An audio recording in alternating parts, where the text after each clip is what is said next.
అందరికీ నమస్కారం అండి. స్టోరీ బుక్ ఛానల్ కి స్వాగతం. ఈ రోజు నేను మీకు వినిపించబోతున్న కథ ఇది జీవితం కాదు. అమృత తల్లి అమృతని శాశ్వతంగా విడిచిపెట్టి వెళ్ళిపోయినప్పుడు అమృత చాలా చిన్న పిల్ల.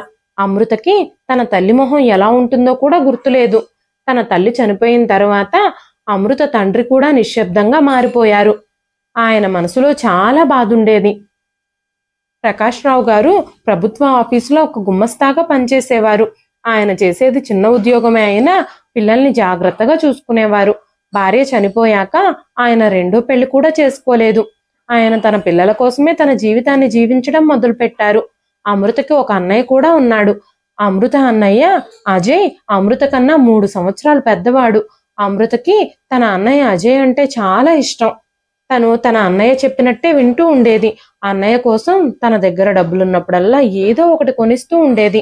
ఆ డబ్బుని తన కోసం మాత్రం ఉపయోగించుకునేది కాదు.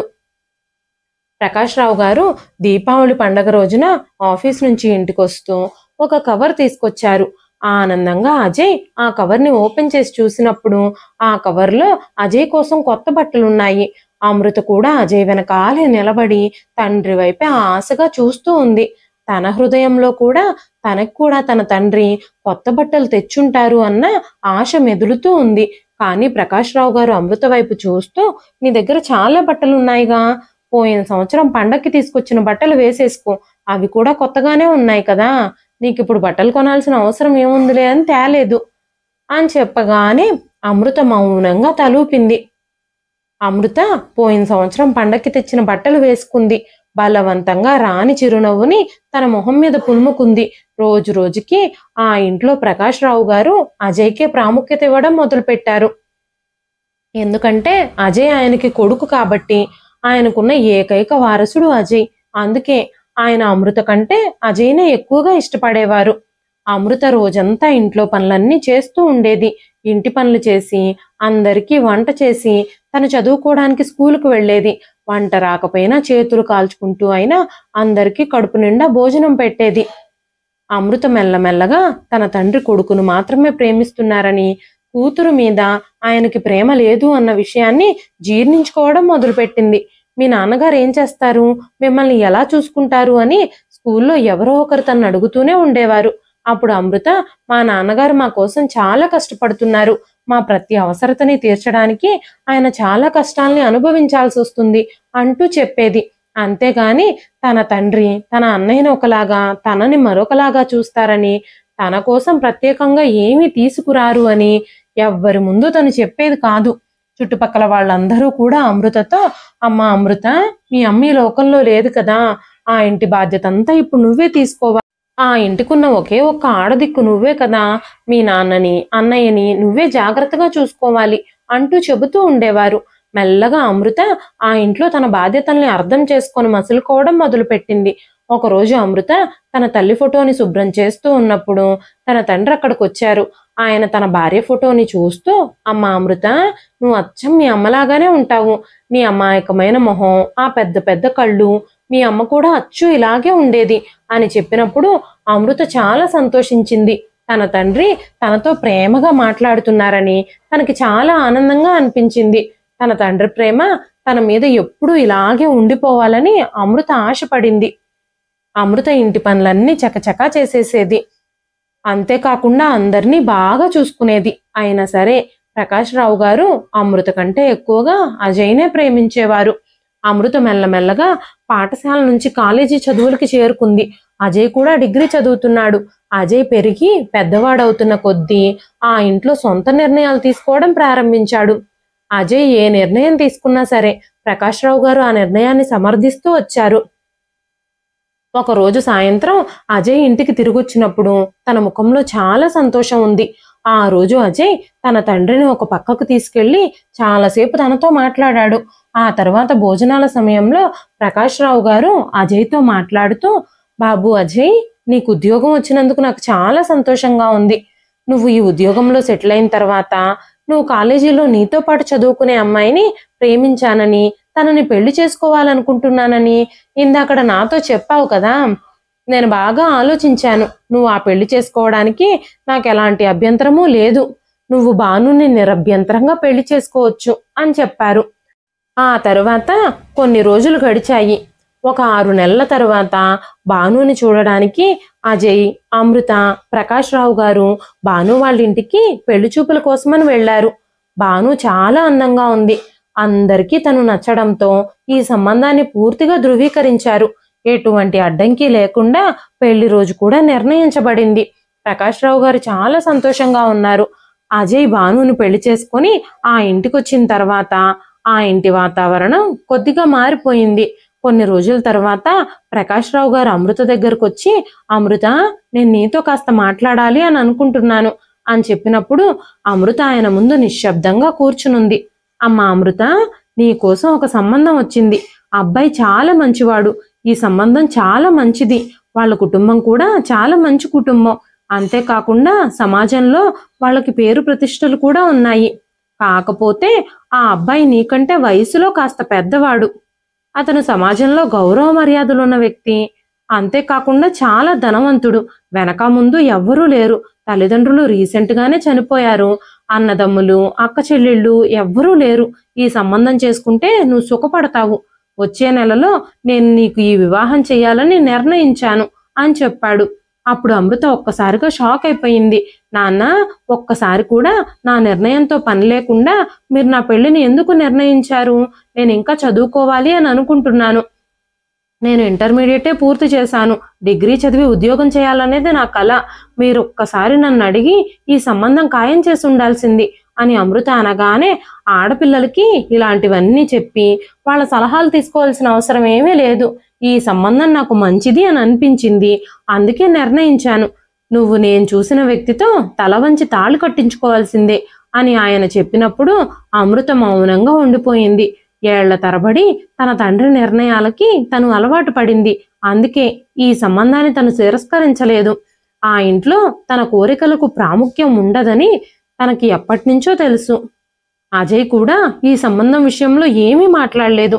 అమృత అందరి ముందు సంతోషంగా ఉన్నట్టు నటించడానికి ప్రయత్నిస్తూనే ఉంది.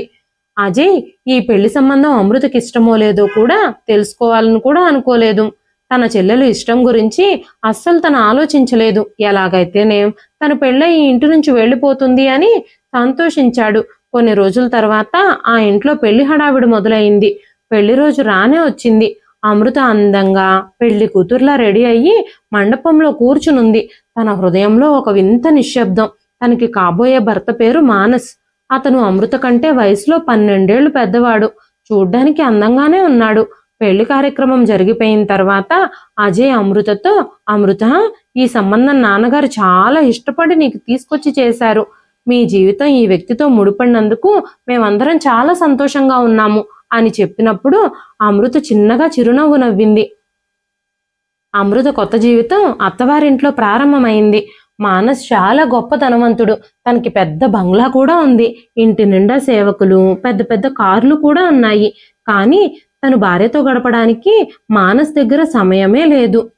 తను తన సమయాన్నంతా వ్యాపారంలోనే గడుపుతున్నాడు. ప్రతి సెకను వ్యాపారం కోసమే వాడతాడు. రోజంతా అమృత ఇంట్లో ఒంటరిగా కూర్చునేది. నెలకోసారి అమృత తన భర్త పర్మిషన్తో పుట్టింటికి వెళ్ళొస్తూ ఉండేది. పుట్టింట్లో అందరూ అమృత అదృష్టవంతురాలని, అంత పెద్ద గొప్ప సంబంధం దొరికిందని చాలా సంతోషంగా ఉండేవారు. అమృత జీవితం గురించి అందరూ చాలా గర్వంగా ఫీల్ అయ్యేవారు. అమృత వదిన కూడా అమృతతో మంచిగా మాట్లాడుతూ ఉండేది. అమృత తన పుట్టింటికి వెళ్ళినప్పుడల్లా తన తల్లి ఫోటోని శుభ్రం చేసి తల్లి ఫోటోతోనే మాట్లాడుతూ ఉండేది. అమ్మా, ఈ రోజు నువ్వు సజీవంగా ఉండుంటే నా జీవితం ఇలా ఉండేది కాదేమో అని అనుకుంటూ ఉండేది తను. అజయ్ భానుని ప్రేమించి పెళ్లి చేసుకున్నాడన్న మాటే కాని తన ఇంట్లో ఏ పనులు చేసేది కాదు. అజయ్ మాట కూడా వినేది కాదు. మామగారిని కూడా సరిగ్గా చూసుకునేది కాదు. అంతేకాకుండా అజయ్తో ఎప్పుడూ టూర్లు, ట్రిప్పులు తిరుగుతూ ఆ ఫోటోలన్నీ సోషల్ మీడియాలో అప్లోడ్ చేస్తూ ఉండేది. ఒకరోజు అమృత తన భర్తతో కలిసి కారులో వెళుతూ ఉన్నప్పుడు దారిలో తన అన్నయ్య వదినలు కల్పించారు. అప్పుడు మానస్ కారు ఆపి కిందకి దిగాడు. అజయ్ కూడా మానస్కి షేక్ హ్యాండ్ ఇచ్చి కౌగులించుకున్నాడు. కానీ భాను మాత్రం అమృతని చూసి మొహం తిప్పుకుంది. అమృత బట్టలు, తను ఖరీదైన కార్లలో తిరగడం, అమృత జీవితాన్ని చూసి భాను ఈర్ష్యపడుతూ ఉండేది.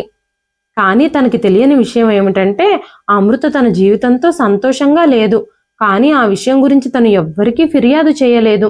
వివాహం తర్వాత తన జీవితంలో చాలా పరిమితులు చేయబడ్డాయి. చాలా కొద్ది మంది మాత్రమే తన చుట్టూ మాట్లాడే వ్యక్తులు ఉండేవారు. తను రోజంతా ఆ ఇంట్లో విశ్రాంతి తీసుకుంటూనే ఉంటూ ఉండేది. ఇది జీవితం కాదు అని ఎప్పుడూ అమృత కనిపిస్తూ ఉండేది. ఉదయం 7 గంటలకు తను నిద్రలేచేసరికి తన కోసం టిఫిన్ టేబుల్ మీద సిద్ధంగా ఉంటుంది. తన భర్త కూడా టేబుల్ దగ్గర న్యూస్ పేపర్ చదువుకుంటూ కూర్చునుంటాడు. నిశ్శబ్దంగా ఆయన న్యూస్ పేపర్ చదువుతూ టిఫిన్ చేసేసి టీ తాగేసి ఆ తర్వాత ఆఫీస్కి వెళతాడు. అమృత జీవితం యాంత్రికంగా సాగిపోతుంది. అప్పుడప్పుడు ఆఫీస్కి వెళ్ళాక ఖాళీగా ఉంటే అమృతకు ఫోన్ చేస్తాడు. నెలలో ఒకరోజు అమృతతో టైం స్పెండ్ చేయడానికి ప్రయత్నిస్తూ ఉంటాడు. కానీ దాదాపుగా అలా టైం స్పెండ్ చేయడం కుదరదు. అంతే తప్ప మిగతా రోజుల్లో తనకి అస్సలు టైం ఉండదు. నెల తను పుట్టింటికి వెళుతూ ఉంటుంది. ఒకరోజు అమృత తన పుట్టింటికి వెళ్ళినప్పుడు తన తండ్రి తలుపు దగ్గరే నుంచునున్నాడు. అమృత వచ్చినందుకు తను చాలా సంతోషంగా ఉన్నాడు.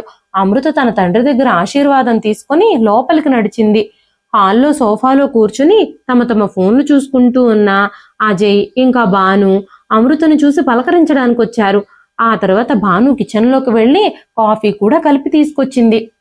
అప్పుడు అజయ్ అమృతతో, అమ్మ అమృత, బావగారు కూడా నీతో పాటు వచ్చుంటే బాగుండేది అని చెప్పినప్పుడు అమృత, ఆయన బిజినెస్ పనుల్లో బిజీగా ఉంటారన్నయ్య, ఆయనకి తీరికెక్కడుంటుంది అంటూ చెప్పింది అమృత.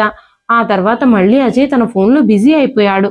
అప్పుడు ప్రకాష్ రావు గారు, బాబు అజయ్, నీ చెల్లెలు రాక ఇంటికొచ్చింది, తనతో టైం స్పెండ్ చేయొచ్చు కదా, మళ్ళీ మొబైల్ ఫోన్ చూసుకుంటూ కూర్చున్నావేంటి అని చెప్పగానే అజయ్ తన ఫోన్ని పక్కన పెట్టేసి, అమృత ఎలా ఉన్నావు నువ్వు, మీ ఇంట్లో అంతా బాగానే ఉందా, బావగారు నిన్ను బాగానే చూసుకుంటున్నారు కదా అని అడగగానే అమృత పెద్ద గొంతుతో, అవును, నా వివాహ జీవితం బాగానే ఉంది, మీ బావగారు నన్ను బాగానే చూసుకుంటున్నారు అంటూ సమాధానం చెప్పింది. సాయంత్రానికి అమృత మళ్ళీ తిరిగి తన అత్తగారింటికి వచ్చేసింది. కానీ ఆ ఇంట్లో అమృత తన తండ్రి ఏదో ఇబ్బందిగా ఫీల్ అవుతున్నాడు అన్న విషయాన్ని గమనించడం మొదలుపెట్టింది. అమృత ఎంత అడిగినా కూడా ప్రకాష్ రావు గారు ఆ ఇంట్లో ఏం జరుగుతుంది అన్న విషయం అమృతతో చెప్పనే లేదు. ఆ తరువాత అమృత తన ఇంటికి చేరుకున్నాక సాయంత్రం తన భర్తతో, ఏమండి, ఇక నుంచి నేను నెలకి ఒకసారి కాదు 2 సార్లు మా ఇంటికి వెళ్ళి రావచ్చా అంటూ ఆశగా అడిగింది. అప్పుడు మానస్ అమృతని పైనుంచి కింద వరకు చూసి, నువ్వు మళ్ళీ అక్కడికి వెళ్ళడం సరైన పని కాదు, ఏదో ఇంట్లో బోర్గా ఫీల్ అవుతున్నావని నెలకు ఒకసారి వెళ్ళడానికి పర్మిషన్ ఇచ్చాను, ఆడపిల్ల పెళ్లి తర్వాత పుట్టింటికి పదే వెళ్ళకూడదు అని చెప్పినప్పుడు అమృత మౌనంగా అయిపోయింది. అమృత దినచర్య దాదాపుగా ఒకేలా ఉంటుంది, కొత్తగా ఏమీ ఉండదు. ప్రతిరోజు ఒకే సమయంలో టిఫిన్ తినడం, భోజనం తినడం, ఖాళీగా కూర్చోవడం, ఇదే తన దినచర్య. మానస్ తల్లిదండ్రులిద్దరూ తన పెళ్లికి ముందే చనిపోయారు. తనకి తోబుట్టువులు కూడా ఎవ్వరూ లేరు. కొన్నిసార్లు తన భర్త స్నేహితులు ఆ ఇంటికొచ్చి ఆయన కలుస్తూ ఉంటారు. అప్పుడప్పుడు ఫ్యామిలీతో వస్తారు, తమ భార్యలను కూడా తీసుకొని వస్తారు. ఆ మహిళల్లో కొంతమంది, మీరు చాలా అదృష్టవంతులు, ఈ నగరంలో అతిపెద్ద వ్యాపారవేత్తకి భార్య అయ్యారు, ఏ జన్మలోనూ మీరు చేసుకున్న అదృష్టం ఇది అంటూ చెబుతూ ఉండేవారు. అప్పుడు అమృత నవ్వి, అవునవును, మీరు చాలా కరెక్ట్గా చెప్పారు అంటూ సమాధానం ఇచ్చేది. అప్పుడప్పుడు అమృత తన అన్నయ్యకి ఫోన్ చేసి తన తండ్రి క్షేమ సమాచారాలను తెలుసుకుంటూ ఉండేది. ప్రకాష్ రావు గారి దగ్గర కూడా ఒక ఫోన్ ఉండేది. అది అప్పుడప్పుడు పనిచేస్తూ ఉండేది, అప్పుడప్పుడు పని చేసేది కాదు. ఆ ఫోన్ కలిసినప్పుడల్లా అమృత తన తండ్రితో మాట్లాడుతూ ఉండేది. అప్పుడప్పుడు ప్రకాష్ రావు గారు తనకి టైంకి భోజనం కానీ మెడిసిన్స్ కానీ ఇవ్వడం లేదని తన అన్నయ్య వదినల మీద ఫిర్యాదు చేస్తూ ఉండేవారు. ఒకరోజు అమృత తన భర్త మానస్తో ఒక పార్టీకి వెళ్లాల్సిన అవసరం వచ్చింది. ఉదయం ఆఫీస్కు వెళ్లేటప్పుడే మానస్, సాయంత్రం మన ఇద్దరం పార్టీకి వెళ్ళాలి, నేను వచ్చేసరికి రెడీగా ఉండమని అమృతతో చెప్పాడు. అమృత లేత గులాబీ రంగు చీర కట్టుకుని రెడీ అయ్యింది. ఆ చీరలో అమృత చాలా అందంగా ఉంది. కానీ ఆ చీర మానస్కి అస్సలు నచ్చలేదు. ఆ విషయం మానస్ చెప్పగానే అమృత నిశ్శబ్దంగా తన గదిలోకి వచ్చి మరో చీర మార్చుకుని వెళ్ళింది. చిన్నప్పటి నుంచి తనకి వేరే వాళ్ల నిర్ణయాలు, ఇష్టాయిష్టాలు గౌరవించడం అలవాటుగా మారిపోయింది. తన ఇష్టాయిష్టాలన్నింటినీ పక్కన పెట్టేసి వేరే వాళ్ల ఇష్ట ప్రకారమే తను నడుస్తోంది. ఆ తర్వాత అమృత తన తండ్రిని చూడ్డానికి ఇంటికెళ్ళినప్పుడు తన అన్నయ్య అమృతతో, అమృత, నేను సొంతంగా వ్యాపారం ప్రారంభించాలి అని అనుకుంటున్నాను, కాస్త మీ ఆయనతో చెప్పి నాకు డబ్బు సహాయం చేయిస్తావా అంటూ అడిగాడు. అప్పుడు అమృత, సరే అన్నయ్య, నేను ఆయనతో మాట్లాడతాను అని చెప్పింది. ఇంటికొచ్చిన తర్వాత అమృత మానస్తో ఆ విషయం గురించి మాట్లాడినప్పుడు మానస్, ఇలాంటి విషయాలు నా దగ్గర మాట్లాడడానికి ఇంకెప్పుడు ప్రయత్నం చెయ్యొద్దు అని ఖచ్చితంగా చెప్పేశాడు. ఆ తర్వాత ఒకరోజు అమృత డ్రైవర్ని తీసుకుని తన తండ్రిని చూడ్డానికి తన అన్నయ్యకి ఫోన్ చేయకుండానే ఇంటికి వెళ్ళింది. అమృత ఎప్పుడొచ్చినా తన తండ్రి గుమ్మంలో నిలబడి తన కోసం ఎదురు చూస్తూ ఉంటాడు. కానీ తను ఈరోజు చెప్పా పెట్టకుండా రావడంతో ఆ ఇంటి తలుపులు మూసున్నాయి. లోపల నుంచి పెద్ద పెద్ద శబ్దాలు కూడా వినిపిస్తున్నాయి. తన అన్నయ్య గొంతు పెద్దగా వినిపిస్తుంది. అమృత తలుపు దగ్గరకు వెళ్ళి ఆ శబ్దాలేమిటో అని గమనించడం మొదలుపెట్టింది. అన్నయ్య తన తండ్రిని కొడుతూ ఉన్నాడు. ప్రకాష్ రావు గారు చిన్న గొంతుతో ప్రాధేయపడుతూ ఉన్నారు. అదే సమయంలో పక్కింటి ఆవిడ అమృత దగ్గరకు వచ్చి, చాలా రోజుల నుంచి రోజు మీ ఇంట్లో ఇలాగే జరుగుతుంది, మీ అన్నయ్య రోజు మీ నాన్నని కొడుతున్నారు అంటూ చెప్పింది. అప్పుడు అమృత ఇంటి తలుపుల్ని గట్టిగా కొట్టినప్పుడు తలుపులు తెరుచుకున్నాయి. ఏం జరుగుతుంది లోపల అంటూ అమృత ప్రశ్నించినప్పుడు, ఇది మా ఇంటి వ్యవహారం, నువ్వు జోక్యం చేసుకోవద్దు అంటూ అమృత వదిన భాను ఘాటుగా సమాధానం చెప్పింది. లోపల నుంచి వస్తున్న శబ్దాలకి ఇంటి బయట కొంతమంది జనాలు కూడా గుమికూడారు. అమృత తన తండ్రి గదిలోకి వెళ్లి చూసేసరికి ఆయన నేల మీద కూర్చునున్నారు.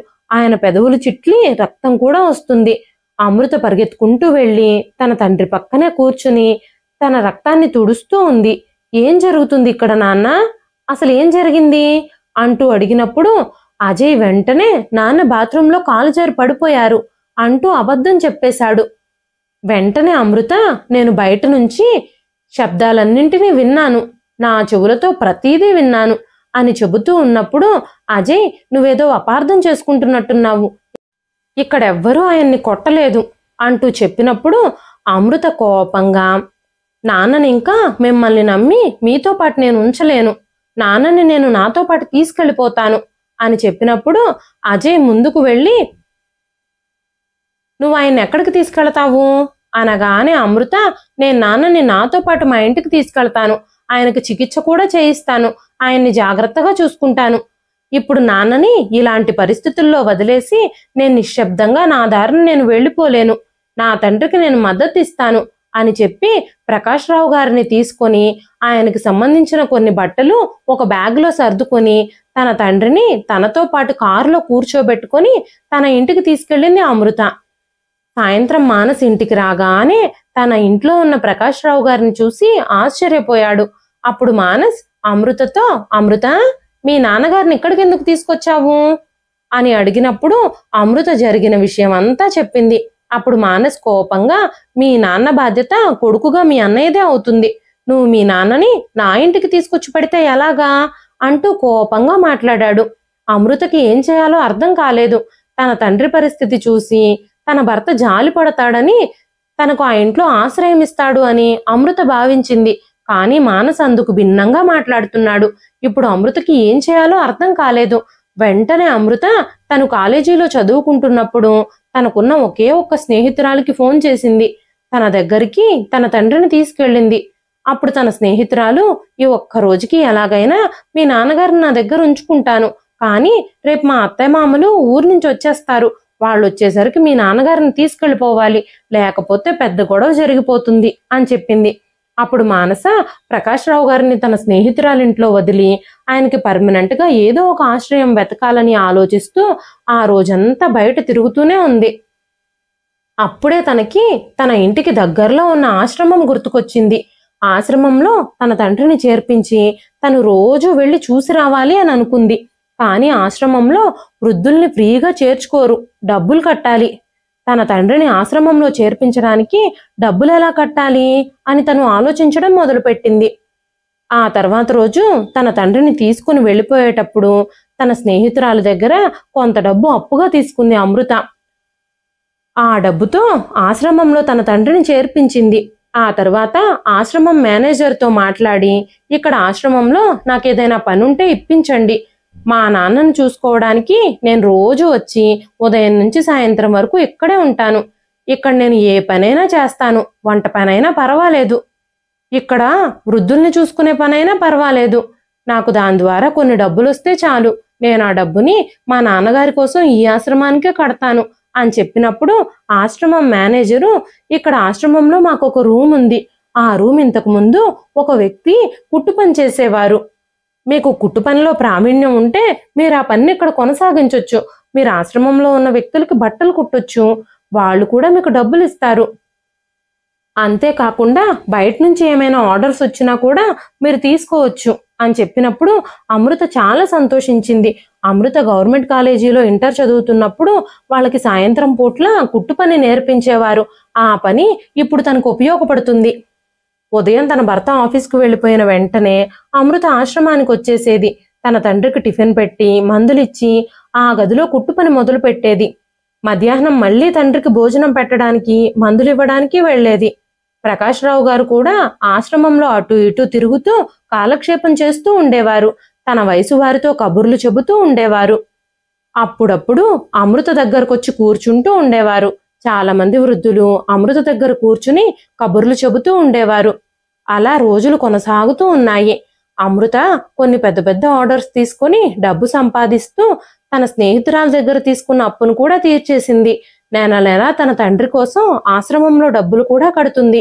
తన తండ్రి మందుల ఖర్చు కోసం, బట్టల ఖర్చు కోసం, ఇంకా ఇతర ఖర్చుల కోసం తనే స్వయంగా ఇప్పుడు సంపాదిస్తుంది. తన కోసం కూడా మానస్ని చేయి చాచి ఏ రోజు ఏ కోరిక అడగలేదు తను. ఆ రోజు నుంచి అమృత మానస్ మీద ఆధారపడడం కూడా మానేసింది. మానస్ ప్రవర్తన ఎలా ఉన్నా సరే ఆడపిల్ల జీవితం భర్త దగ్గర సురక్షితంగా ఉంటుంది అని, భర్తని కాదనుకొని పుట్టింటికొచ్చేసినా బయటకు వచ్చేసినా అవమానాలు పడాల్సి వస్తుందని అందరూ చెప్పే మాటల వల్ల, ఆ మాటల ప్రభావం వల్లే అమృత తన భర్తకి తన మీద ప్రేమ లేకపోయినా, తనను ఒక మనిషిలాగా కాకుండా ఒక వస్తువులాగే తను చూస్తున్నా, తనని ఆ బంగ్లాలో బందీగా మార్చేసినా కళ్ళు మూసుకొని ప్రతి ఒక్క విషయాన్ని భరిస్తోంది. కానీ ఇప్పుడు అమృతకి కొద్దిగా స్వేచ్ఛ లభించింది. ఉదయం నుంచి సాయంత్రం వరకు ఎంతో మంది మనుషుల మధ్యలో తను నవ్వుతూ తన రోజును గడుపుతుంది. ఎంతో మంది వృద్ధుల అనుభవాలు, వాళ్ళ జీవితంలో జరిగిన సంఘటనల నుంచి నేర్చుకున్న పాఠాలు వాళ్ళు అమృతకి చెబుతూ ఉంటే అమృత వాటిని వింటూ జీవితం అంటే ఇలా ఉంటుంది కాబోలు, ఎన్నో కష్టాలు, కొన్ని సుఖాలు, ఎన్నో బాధలు అనుభవించి ఇక్కడున్న వాళ్ళందరూ ఇక్కడ దాకా వచ్చారు కాబోలు అని ఆలోచిస్తూ ఉండేది అమృత. మొదట్లో అమృత ఎలాగైనా సరే తన భర్తను ఒప్పించి తన తండ్రిని తన ఇంట్లోనే ఉంచుకోవాలని ప్రయత్నం చేస్తూ ఉండేది. కానీ మెల్లమెల్లగా మానస్ మనసేంటో తెలిసిన తర్వాత ఇక మానస్ని ఆ విషయం గురించి అడగాలని, ఒత్తిడి చేయాలని, తను పరువు పోగొట్టుకోవాలని అనుకోలేదు. అమృతకి కూడా ఇదే బాగుంది. రోజు ఉదయం నుంచి సాయంత్రం వరకు తండ్రితో గడపడం, సాయంత్రం ఆయనకు భోజనం పెట్టి మందులిచ్చి ఆయన్ని పడుకోబెట్టి ఇంటికి రావడం తన మనసుకు కూడా చాలా ప్రశాంతంగా అనిపిస్తుంది. మానస్ ఉదయం అనగా ఆఫీస్కు వెళితే రాత్రి 10 అయిందాకా ఇంటికి రాడు. ఆ సమయాన్ని అమృత సద్వినియోగం చేసుకుంటుంది. కొన్ని రోజుల తర్వాత అమృత ఒక రోజు తన తండ్రికి మందులు తీసుకురావడం కోసం మార్కెట్కి వెళ్ళినప్పుడు అమృత పక్కింటి ఆవిడ అమృతను అక్కడ కలిసింది. అప్పుడు ఆవిడ అమృతతో, అమ్మ అమృత, మీ నాన్నగారు ఎలా ఉన్నారు? మీ అన్నయ్య ఇంట్లో ఏం జరుగుతుందో నీకు తెలుసా? మీ అన్నయ్య వదినలు చాలా గొడవలు పడుతున్నారు. వాళ్ళకి పిల్లలు లేరని హాస్పిటల్లో చూయించుకోవడానికి వెళ్ళినప్పుడు మీ అన్నయ్యకి పిల్లలు పుట్టే అవకాశం లేదని తేలింది. దాంతో మీ వదిన మీ అన్నయ్య నపుంసకుడు అంటూ అందరి ముందు అవమానిస్తోంది. అందరితోనూ పిల్లలు పుట్టకపోవడానికి మీ అన్నయ్య కారణం అని చెప్తుంది. ఈ విషయం వల్ల మీ అన్నయ్య వదినల మధ్యలో రోజు గొడవలు జరుగుతున్నాయి. వాళ్ళిద్దరూ విడాకులు కూడా తీసుకోవాలి అని అనుకుంటున్నారు. వాళ్ళిద్దరూ విడాకుల కోసం ప్రయత్నిస్తున్నారు. లాయర్ని కూడా కలిశారు అంటూ చెప్పింది. ఆ తర్వాత రోజు ఉదయమే అమృత అన్నయ్య అజయ్ అమృత దగ్గరకు వచ్చాడు. అమృత, నేను మీ వదిన విడిపోబోతున్నాం. నాన్నని నేను నాతో పాటు తీసుకెళ్లిపోవాలని అనుకుంటున్నాను. ఇక మీదట నాన్నని నేను జాగ్రత్తగా చూసుకుంటాను.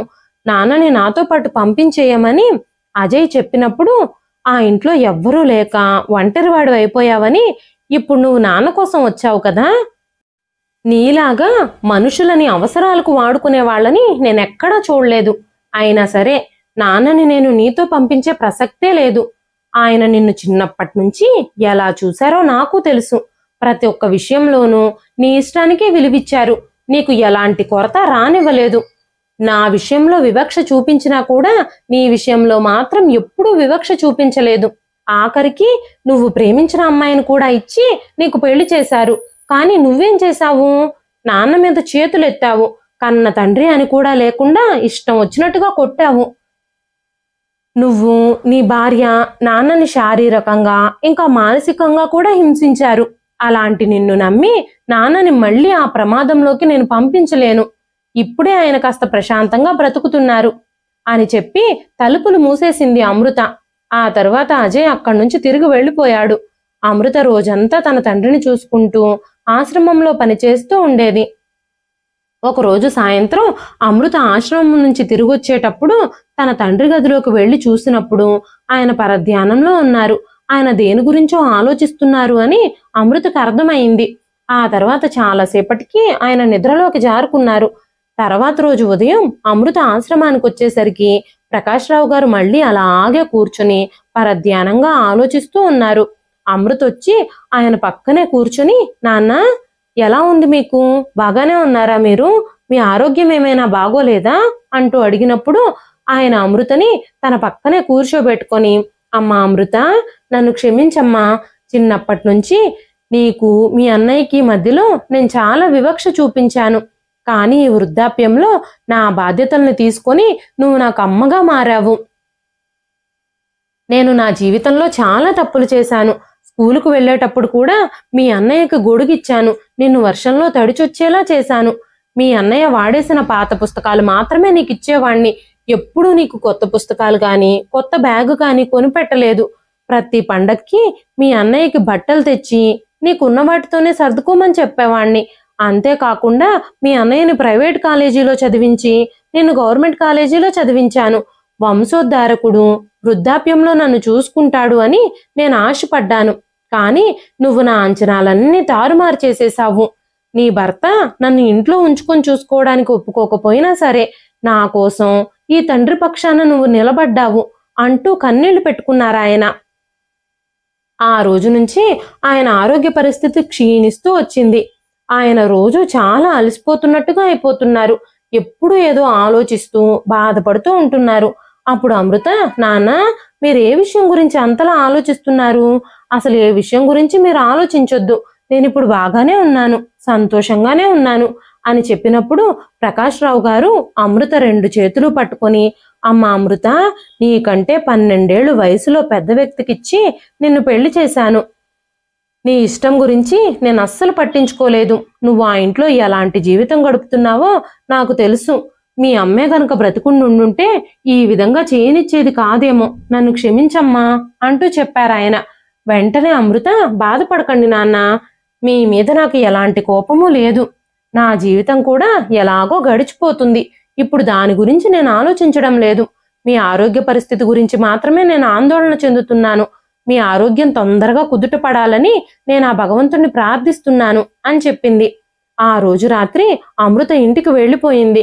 కానీ అమృతకు అస్సలు నిద్ర పట్టలేదు. తన తండ్రి నీరసంతో ఉన్న ముఖం తనకి పదే పదే కనిపిస్తూ ఉంది.